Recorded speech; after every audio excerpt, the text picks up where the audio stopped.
Qualifier में 6 Asian teams कहीं ना कहीं पार्टिसिपेट कर रही थी और उन 6 में से अगर हम बात करें 2 एशियन टीम्स जो हैं ओमान और नेपाल, इनकी जो मैचेस हैं वो कंप्लीट हो चुके हैं, इनकी जो जर्नी है वो यहाँ पर कंप्लीट हो चुकी है। तो इन दोनों टीम्स की परफॉर्मेंस रिव्यू लेकर आपके सामने हाजिर है। कुछ स्टैट्स वगैरह भी होंगे और साथ साथ में कुछ रीजंस भी होंगे जिनकी वजह से इनकी जो जर्नी है वो तो उस नोट पर ख़त्म नहीं हो पाई जिस नोट पर वो चाहते थे। और अगर हम बात करें ओमान की तो सुपर 6 में उनको इतने विंस नहीं मिले, विंस ही नहीं मिले बल्कि, और वहीं पर अगर बात करें नेपाल की तो वो सुपर 6 तक में ही नहीं पहुंच पाए। क्या बड़े रीजंस रहे हैं, इस पर एक रिव्यू करने की कोशिश करते हैं। उसके बाद जो और 4 टीमें बचेंगी उनकी बात जरूर करेंगे। यूएसए के मैचेस भी कंप्लीट नहीं हुए इसलिए उनको इस वीडियो में इंक्लूड हम नहीं कर पाएंगे, एक मैच अभी उनका बाकी है जो आज होना है। और वहीं स्कॉटलैंड नीदरलैंड उनकी भी अलग से बात होगी, उनकी तो अलग से ही बात होगी, वो तो सीधा वर्ल्ड कप के लिए ही कहीं ना कहीं दावेदारी ठोकते हुए नजर आ रहे हैं। खैर शुरुआत करते हैं। सबसे पहले ओमान की यहाँ बात करें तो ओमान के लिए मोस्ट रन्स की जो टैली है वो क्या कहती है टॉप 2 की? नहीं जरूर, देखिए अगर मोस्ट रन्स की बात करें तो अयान खान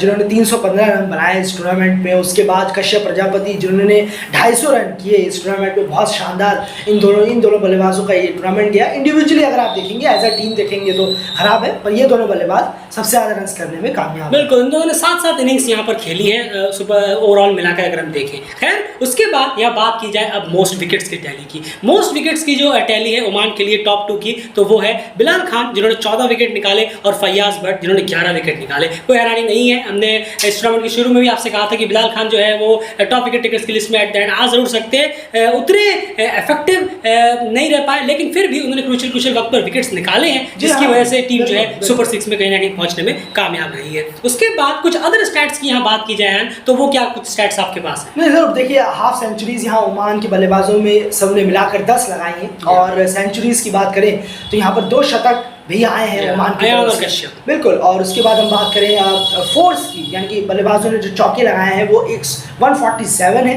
और टोटल सिक्सेस की बात करें तो यहाँ पर 23 सिक्सेस मारे हैं इस टूर्नामेंट में ओमान के बल्लेबाज। बिल्कुल, तो ये कहीं ना कहीं पूरा फिक्सर्स हो स्टैट्स हो गए ओमान के, जो भी छोटे बड़े स्टैट्स थे वो आपके सामने प्रेजेंट किए। अब यहाँ बात की जाए कि ओमान सुपर 6 में जरूर पहुंचा, 2 मैचेस जीत कर पहुंचा, लेकिन उसके बाद कोई विन उनके हाथ क्यों नहीं लग पाया?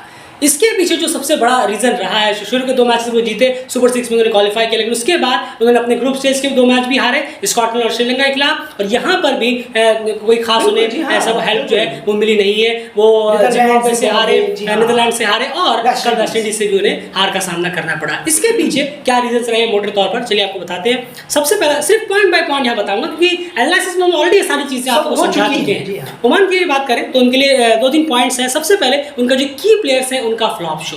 आकिब इलियास का हमने ऐसे आपको बताया कि बहुत ही खराब गया, 190 रन करीब शायद बनाए।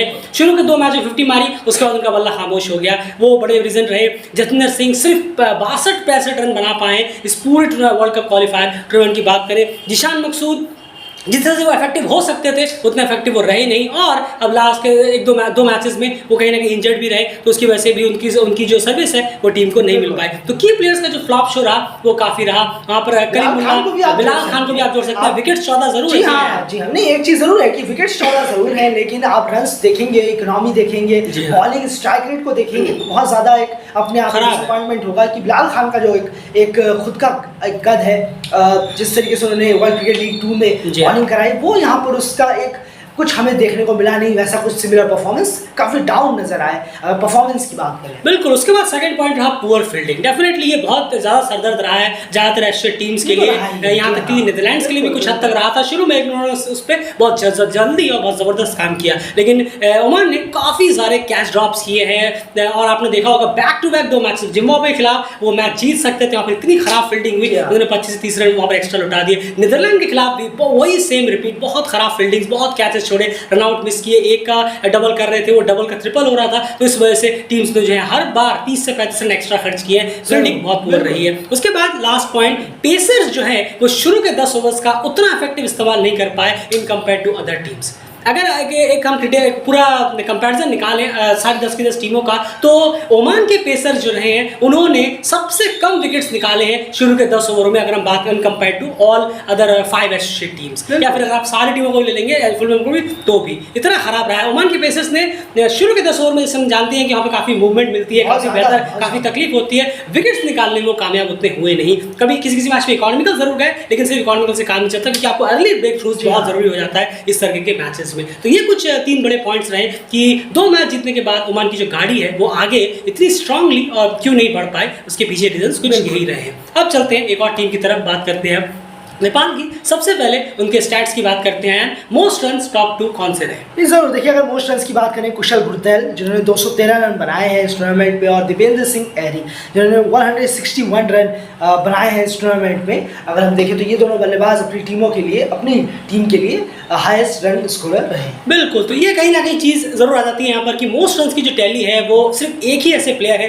जिन्होंने 200 का आंकड़ा पार किया, वो भी बस मार्जिनली 212-13 रन उन्होंने किए हैं। तो डेफिनेटली बैट्समैन ने बहुत ज़्यादा डिसअपॉइंट किया है, इसमें कोई दोहराई नहीं है। Throughout the tournament match दर मैच होते चले गए, 6 इनिंग्स में बैट्समैन का परफॉर्मेंस जो है वो बिल्कुल भी अप टू द मार्क नहीं रहा, जिसकी जो एक बहुत बड़ी वजह भी रही है। आगे वजह जरूर बताएंगे, 3-4 और भी वजह है, सिर्फ बैटिंग ही नहीं है, आगे बात जरूर करेंगे। मोस्ट विकेट्स की टैली क्या कहती है, चलिए आपको बताते हैं। मोस्ट विकेट्स टॉप 2 की बात करें, करण केसी 12 विकेट और उसके बाद गुलशन झा 8 विकेट। एंड ये अपने आप में एक शॉकिंग है, क्योंकि यहाँ पर एक वो नाम है जिन्हें हम और आप सब ढूंढना चाह रहे थे और उम्मीद थी कि हाँ वो डेफिनेटली इस लिस्ट में होंगे, लेकिन वो नहीं है। बात कर रहे हैं हम संदीप लामिछाने की। इतने बड़े नाम लेकिन इस लिस्ट में हुआ नहीं है। डेफिनेटली उनका परफॉर्मेंस बिल्कुल भी अप टू द मार्क रहा नहीं है। विकेट्स के लिहाज से अगर हम देखें, शुरू में तो उन्हें बैक टू बैक 2 मैच में विकेट भी नहीं मिले, उसके बाद उन्होंने एक आध विकेट निकालना चालू किया, लेकिन उसमें भी वो थोड़े बहुत खर्चीले साबित होते गए। लेकिन ओवरऑल वर्ल्ड कप क्वालिफायर जो है उनके लिए इतना खासा रहा नहीं और विकेट्स में वो सूखे कहीं ना कहीं रह गए। दूसरे फेस उन्होंने कवर करने की कोशिश जरूर की, लेकिन यहाँ हम बात विकेट्स की कर रहे हैं। एंड अदर स्टैट्स के नाम पर नेपाल के लिए क्या कुछ है? जरूर देखिए, 6 हाफ सेंचुरीज बल्लेबाजों ने लगाई है इस टूर्नामेंट में, कोई शतक यहाँ है नहीं। नेपाल के बल्लेबाजों से सबसे हाईएस्ट है कुशल गुरतैल जो 99 पे आउट हो गए, 1 रन से बिल्कुल। और उसके बाद 121 चौके नेपाल ने लगाए हैं, नेपाल के बल्लेबाजों ने इस टूर्नामेंट में लगाए हैं, और वहीं पर 26 सिक्सेस उन्होंने इस टूर्नामेंट में लगाए। बिल्कुल, तो ये बात हो गई अदर स्टैट्स की। अब चलते हैं उस क्रूशियल फेज की तरफ कि आखिर कौन कौन से वो बड़े पॉइंट्स रहे हैं नेपाल के, जिनकी वजह से नेपाल का जो परफॉर्मेंस है वो बिल्कुल भी अप टू द मार्क नहीं रहा। क्योंकि जिस तरीके की एक्सपेक्टेशन कैप्टन और कोच लेकर आए थे, डेफिनेटली वो एक्सपेक्टेशन पे टीम जो है वो खरी उतरी है नहीं, लेकिन उसके पीछे रीजंस भी रहे हैं, उसके पीछे रीजंस रहे हैं। वो रीजंस पे वर्क करना ना करना वो अलग बात है, लेकिन रीजंस क्या रहे वो मोटे मोटे तौर पर एनालिसिस बहुत अच्छे से आपको समझा भी चुके हैं, लेकिन एक बार यहाँ पर पॉइंट्स जो है वो रिपीट करते हैं। सबसे पहला जो है वो है top order and middle order failure. Definitely क्योंकि टॉप ऑर्डर और मिडिल ऑर्डर जो रहा है वो रेयर ही चला है इस टूर्नामेंट में। कुशल गुरतैल ने 99 और आसिफ ने 60 किया, उसके बाद लगभग वो दोनों खत्म हो गए, पूरी तरह से वो फ्लॉप हो गए, यानी टॉप ऑर्डर आपका गया वहां पर। उसके बाद बात करें भीम शार की, एक इनिंग आई यूएसए के खिलाफ 77, उसके बाद वो भी पूरी तरह से खामोश रहे अगले 5 मैचों के लिए। वहीं पर रोहित पटेल उनका तो बहुत ही ज्यादा खराब गया है एज अ कैप्टन। ये स्टैट्स जो रोहित पटेल के रहे हैं इस टूर्नामेंट में वो बिल्कुल भी पुअर रहे हैं। आप कैप्टन है तो आपके लिए बनता है, क्योंकि जब दूसरे कैप्टन को आप देखते हैं तो वो किसी लास्ट तक लड़ने की कोशिश करते हैं, लेकिन वो lead from the front as a batsman की बात कर रहे हैं, वो रोहित पटेल ऐसे यहाँ पर एक्सपेक्टेशन था लेकिन वो खरी नहीं उतर पाए। तो टॉप ऑर्डर मिडिल ऑर्डर लगातार फेलियर रहा, एक आध मैच में चले और बाकी मैचेस में फ्लॉप रहे। ये एक बहुत बड़ा रीजन रहा कि टीम जो है अगर चेस कर रही है तो उन्हें स्टार्ट अच्छा नहीं मिला, एक बिल्डअप नहीं मिला, और अगर आप बाद में बैटिंग पहले बैटिंग कर रहे हैं तो स्कोर टीम ठीक से पहुंचा नहीं पाई। एंड सेकंड पॉइंट क्या रहा? बिल्कुल पुअर शॉट सिलेक्शन। अगर हम कहें बल्लेबाजों के जो तरीके थे आउट होने के, खेलने के, तो एक तो खैर शॉर्ट बॉल पे जिस तरीके से अभी भी काम करना है बहुत ज़्यादा, वो यहाँ पर कहीं ना कहीं आकर काफ़ी ज़्यादा जो है विजिबल नज़र आया कि कितनी ज़्यादा वीक है बल्लेबाज नेपाल के शॉर्ट बॉल में। और एशिया के खैर होते हैं एशियंस को प्रॉब्लम रहती है, बिल्कुल सही कहा आपने, काफ़ी ज़्यादा प्रॉब्लम रहती है। लेकिन इसके अलावा भी बहुत सारे पुअर शॉट्स खेले गए। आप याद देखिएगा नीदरलैंड के खिलाफ आसिफ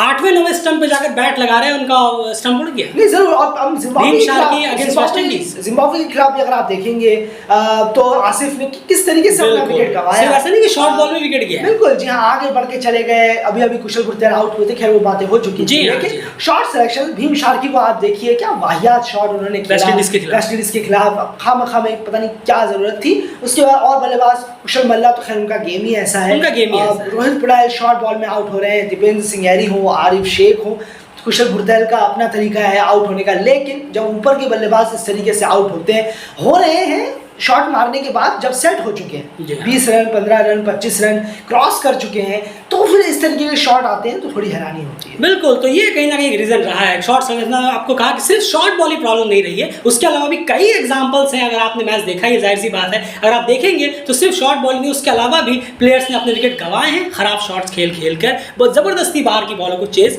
कर करके। उसके बाद जो अगला रहा है वो है बिलो एवरेज फील्डिंग। इसमें कोई दो राय नहीं है कि कितने ज्यादा कैचेस छूटे गए, कितने रन आउट चांस मिस हुए, कितने सिंगल्स को डबल्स में कन्वर्ट होने दिया गया है और डबल्स को ट्रिपल्स में कन्वर्ट होने दिया गया है। जहां पर 30 यार्ड में बॉल रुक सकती थी, वो बाउंड्री के आसपास जाके रुकी, तो वो एक का 3 भी कहीं ना कहीं हो गया। और कैचेस तो बहुत ज्यादा छूटे हैं, लगभग हर ही मैच में हमें कैचेस और रन आउट में चांसेस में मिस हुए हैं, और फील्डिंग एक बहुत बड़ी वजह यहाँ पर डेफिनेटली रही है। उसके बाद एंड चौथा पॉइंट जो है वो क्या है? जरूर देखिए, संदीप का परफॉर्मेंस क्लियरली है, इतने बड़े इंपैक्टफुल प्लेयर है, उनका ना चलना अपने आप में एक सेटबैक है। जरूर उन्होंने बॉलिंग से कुछ भी खासा नहीं किया है, जहाँ पर टीम को ज़रूरत थी अच्छे ओपोनेंट्स के खिलाफ थोड़ा सा अगर वो अपना एक्सपीरियंस दिखाते, जैसे कि 100 ODI विकेट का उनके पास एक्सपीरियंस है, आज कई जगह जाकर वो खेल चुके हैं। ये मेरे ख्याल से ग्रैंड फ्लावर सर ने भी या एंडी फ्लावर सर ने भी कहा था रिसेंटली कि संदीप को लेकर कि जब आप अलग अलग कंट्रीज में जाकर फ्रेंचाइजी क्रिकेट खेलते हैं तो आपका एक्सपीरियंस ऐसे प्लेटफॉर्म पे बहुत काम आता है। मुझे याद है उनके एंडी फ्लावर मैंने सुना है। बिल्कुल सही कहा आपने, ये कहा था, तो बिल्कुल ये तो लीड फ्रॉम द फ्रंट उन्हें करना चाहिए था, लेकिन वो कहीं बैक में नजर आए बॉलर, बिल्कुल ऐसा बॉलर। तो बहुत खराब परफॉर्मेंस रहा है संदीप का इस बिग स्टेज में आकर। अगर आप थोड़ा सा आप स्कॉटलैंड को देखेंगे, जिस तरीके से उनके जो मेन प्लेयर्स हैं किस तरीके का वो परफॉर्म कर रहे हैं, और एक तरफ अगर आप देखिए संदीप जैसे इतने बड़े कैलिबर के प्लेयर का इस ठीक टाइम पर फ्लॉप होना, जबकि वो इसी साल इतने विकेट लिए हैं, उन्होंने ढेरों विकेट लिए हैं, लेकिन इस बड़े इवेंट में आके ऐसा परफॉर्म ना कर पाना तो ये टीम पर महंगा जरूर पड़ेगा, और वो दिखा भी। बिल्कुल, और हमें उम्मीद है कि उन्हें भी इस चीज़ का मलाल जरूर रहा होगा, क्योंकि संदीप जिस तरह के प्लेयर है इम्पैक्ट उनका टीम में बहुत ज़्यादा पड़ता है। उनकी परफॉर्मेंस अच्छी हो तो इम्पैक्ट पड़ता है, उनकी परफॉर्मेंस खराब हो तो भी इम्पैक्ट पड़ता है, और वो इम्पैक्ट क्लियर नजर आया, तो ये भी एक बड़ा रीज़न है। उसके बाद बात करें, कुछ डिसीजंस ऐसे रहे हैं एज अ कैप्टन जो कहीं ना कहीं क्रूशल स्टेजेस पे टीम को भारी पड़े हैं। ये भी कुछ पॉइंट्स हैं, ये ऐसा नहीं है कि कुछ जैसे हमने पहले भी कहा था, कुछ बेसिक ऐसे पॉइंट होते हैं जिन पे लोग शायद नजर नहीं डालते, लेकिन वो चीज़ें बहुत इंपैक्ट करती हैं। एक डिसीजन बहुत इंपैक्ट करते हैं। तो कुछ डिसीजंस ऐसे रहे हैं थ्रू आउट द टूर्नामेंट जो एज अ कैप्टन कहीं ना कहीं मुझे लगता है कि थोड़े से जल्दबाजी में लिए गए, या फिर इसकी ज़रूरत नहीं थी, ऐसे वगैरह। अब वो क्या डिटेल्स हैं वो ऑलरेडी हम एनालिसिस में आपके सामने बात कर चुके हैं, लेकिन कुछ चीज़ें ऐसा नहीं कि पूरा ही कुछ चीज़ें यहाँ पर और बेहतर हो सकती थी एज अ कैप्टनसी अगर हम देखें। उसके बाद एक और जो सबसे बड़ा और लास्ट रीजन रहा वो है अवे फ्रॉम। इसमें कोई दरार नहीं है, डेल क्रिकेट ने इससे वर्ल्ड कप क्वालिफायर से पहले भी कम्युनिटी के थ्रू भी और वीडियोस के थ्रू भी मैंने आपसे कहा था, अवे के टूर जो है वो इतने आसान होते नहीं हैं। क्या आप ये सोचें कि हमने घर में बहुत अच्छा खेला, उसके बाद हम अवे में बिना कुछ करे अवे में चले जाएंगे और अवे में जाकर हम झंडे गाड़ कर आ जाएंगे, इतना आसान नहीं होता। अवे जो है वो आपका रियल टेस्ट लेता है। ये क्रिकेट लगातार कहता है, और जिस तरह का टेस्ट लिया अवे ने वो आपके सामने है। लेकिन इससे पार पाने के लिए हमने कहा भी था कि आप इससे बेहतर कर सकते थे, लेकिन प्रिपरेशन उस लिहाज से नहीं हुई, कहीं नहीं, बहुत बड़ी गलती, आसपास भी नहीं। क्रिकेट बोर्ड को पता नहीं क्यों ऐसा लगा कि हमने बहुत क्रिकेट खेल लिया, चलिए इसी के दम पर चले जाते हैं तो हो जाएगा। ये बहुत बड़ी गलतफहमी थी। मंथ ऑफ मई का इस्तेमाल नेपाल क्रिकेट ने बिल्कुल भी अच्छे से नहीं किया। अगर उस महीने को अच्छे से इस्तेमाल किया जाता, टीम को अवे में भेज कर मैचेस खेले जाते, डेफिनेटली आप अपने आप को सुपर 6 में देख रहे होते, इससे तो बेहतर रिजल्ट्स और इससे बेहतर परफॉर्मेंस आपको देखने को जरूर मिलता। ये सबसे बड़ा रीजन से कुछ मेजर रहे। एक यहाँ पर पॉइंट मैं ऐड कर देना चाहूँगा, वो 6-7 प्लेयर जो 2018 वर्ल्ड कप क्वालिफायर में भी थे और इस बार भी वो इस स्क्वाड में थे और मैचेस में खेलने को मिले, उनका परफॉर्मेंस, उनका एक्सपीरियंस भी किसी काम ना आना, ये भी एक टीम को बहुत बड़ा लॉस हुआ है। दीपेंद्र सिंह एरी हो, संदीप लामिछाने हो, मेरे ख्याल से करण केसी भी थे, ललित राजवंशी थे, सोमपाल कामी थे, सोमपाल चलिए वो इंजर्ड हो गए एक मैच के बाद, ज्ञानेंद्र मल्ला थे 2 मैच के लिए तो वो आए ना, लास्ट में सही 2 मैच के लिए आए, लेकिन देखिए परफॉर्मेंस वही खराब रहा। तो उन प्लेयर्स ने जो 2018 में खेले थे उनका भी परफॉर्मेंस एक्सपीरियंस किसी के आगे उन्होंने भी कुछ नहीं सीखा यहाँ पर आकर जो यहाँ पर कैपिटलाइज कर सकते थे। तो ये सारी मेजर रीजंस रहे नेपाल के कि वो सिर्फ 2 मैचेस यहाँ पर जीतने में कामयाब रहे इस पूरे थ्रू आउट द टूर्नामेंट में। फिलहाल इस वीडियो में इतना ही। बने रहिए डेल क्रिकेट चैनल के साथ, और लगातार अगर हम देखें यहाँ पर डेली क्रिकेट चैनल को सब्सक्राइब जरूर करिए। जी हाँ, मैं कुछ सोच रहा था कि नेपाल का अगर हम देखें यहाँ पर तो 8 प्लेस उन्होंने मैच जीता और उससे पहले उन्होंने यूएसए को माफी यूएई को वहाँ मार दिया। जी हाँ, 2 मैचेस। मैं यही सोच रहा था कि कितने मैचेस नेपाल ने यहाँ पर जीते हैं। फिलहाल इस वीडियो में इतना ही। स्कॉटलैंड नीदरलैंड इनकी परफॉर्मेंस कंप्लीट होगी, उसकी वीडियो आपके सामने लाएंगे और साथ साथ में यूएई और यूएसए इनके मैचेस कंप्लीट होंगे तो इनकी भी परफॉर्मेंस रिपोर्ट आपके सामने जरूर प्रेजेंट करेंगे। फिलहाल इस वीडियो में इतना ही। बाय।